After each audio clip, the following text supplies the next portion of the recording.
जिस प्रकार देश की शासन व्यवस्था में विधायिका को राष्ट्रपति, राज्यसभा और लोकसभा में बांटा जाता है, उसी प्रकार राज्य के शासन में राज्य का विधानमंडल होता है।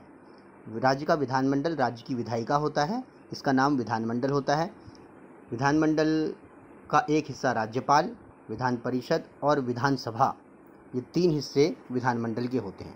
राज्यपाल के विषय में आपने सुना होगा, इसके बारे में हम बाद में चर्चा करेंगे। विधान परिषद, क्योंकि ये बहुत कम राज्यों में होती है, तो फिलहाल हम इसकी बात भी छोड़ते हैं और अब हम बढ़ते हैं विधानसभा की ओर।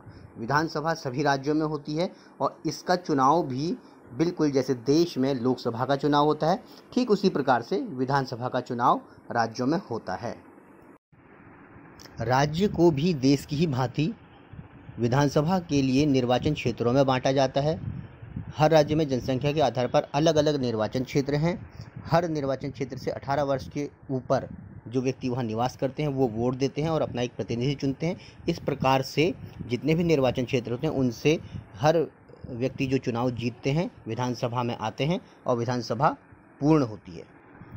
विधानसभा के बन जाने के बाद सरकार का गठन होता है। सरकार गठन के अलावा विधानसभा का कार्य राज्यसभा के सदस्यों का चुनाव करना भी है।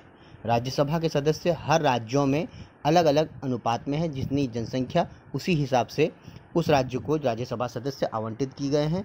तो राज्यसभा के सदस्यों का चुनाव विधानसभा के सदस्य मतदान करके करते हैं।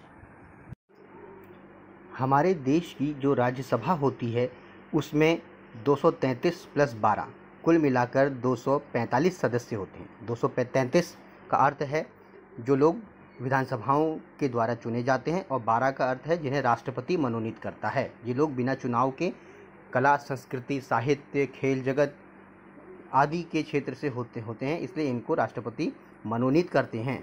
कुल मिलाकर 245 सदस्य वर्तमान में हमारी राज्यसभा में हैं। इनका कार्यकाल 6 वर्ष होता है। एक सदस्य 6 वर्ष तक अपने पद पर बना रहता है। राज्यसभा की अवधि कभी समाप्त नहीं होती। यहाँ पर थोड़ा सा कन्फ्यूजन हो सकता है कि राज्यसभा की अवधि समाप्त नहीं होती तो सदस्य का कार्यकाल 6 वर्ष में किस तरह से समाप्त हो जाता है। इसके लिए यहाँ पे मैं आपको बताना चाहूँगा कि राज्यसभा के सभी सदस्य एक साथ अपने पद से नहीं हटते। वे 3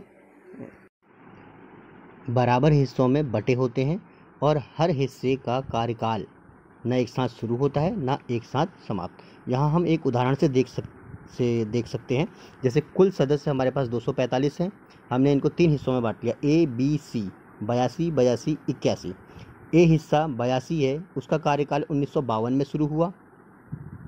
बी हिस्से का कार्यकाल 1954 में, सी का 1956 में। इस तरह से हर हिस्से के सदस्य का कार्यकाल 6 वर्ष है। तो ए हिस्से का कार्यकाल 1958 में पूरा होता है, बी का 60 में और सी का 62 में।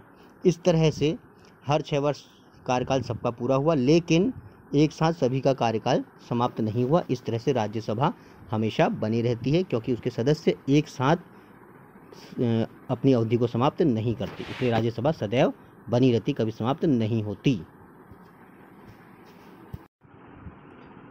ये है भारत की संसद का अंदर से दृश्य।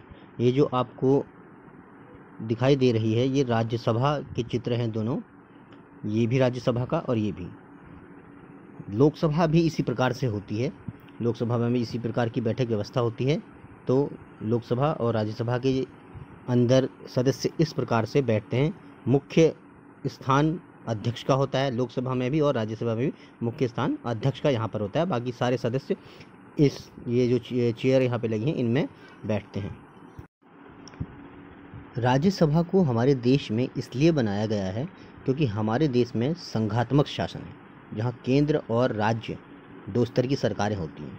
ये हो सकता है कि केंद्र की सरकार राज्य की सरकारों के अधिकारों का अतिक्रमण करने लगे, राज्य पर अपनी मनमानी थोपने लगे।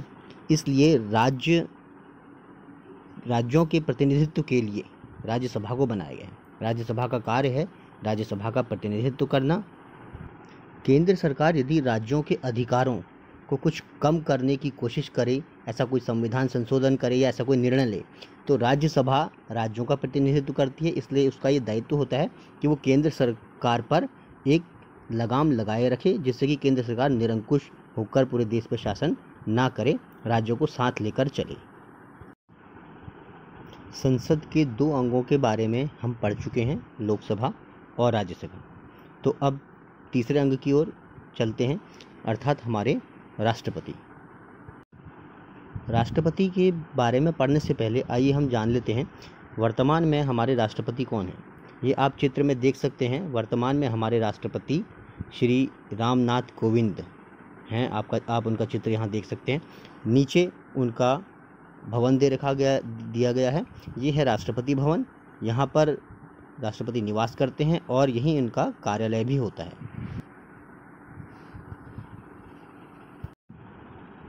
हमारे देश के राष्ट्रपति 5 वर्ष के लिए चुने जाते हैं। उनका चुनाव सीधे जनता द्वारा प्रत्यक्ष चुनाव द्वारा नहीं होता। उनका चुनाव अप्रत्यक्ष चुनाव द्वारा होता है। लोकसभा, जिसमें लोकसभा के, राज्यसभा के, राज्यों और केंद्र शासित प्रदेशों की विधानसभाओं के निर्वाचित सदस्य, केवल निर्वाचित सदस्य, जो मनोनीत सदस्य होते हैं वो नहीं, केवल निर्वाचित सदस्य इसमें भाग लेते हैं। तो ये लोग चुनाव में मतदान कर राष्ट्रपति चुनते हैं और राष्ट्रपति एक बार चुनने के बाद वो अपने 5 वर्ष के लिए अपने कार्यकाल पर बने रहते हैं। राष्ट्रपति बनने के लिए न्यूनतम आयु 35 वर्ष होनी चाहिए। राष्ट्रपति हमारे संसद के अंग होने के साथ हमारे देश के मुखिया भी होते हैं। इस तरह से हमारी संसद, राष्ट्रपति, राज्यसभा और लोकसभा को मिलाकर पूरी होती है।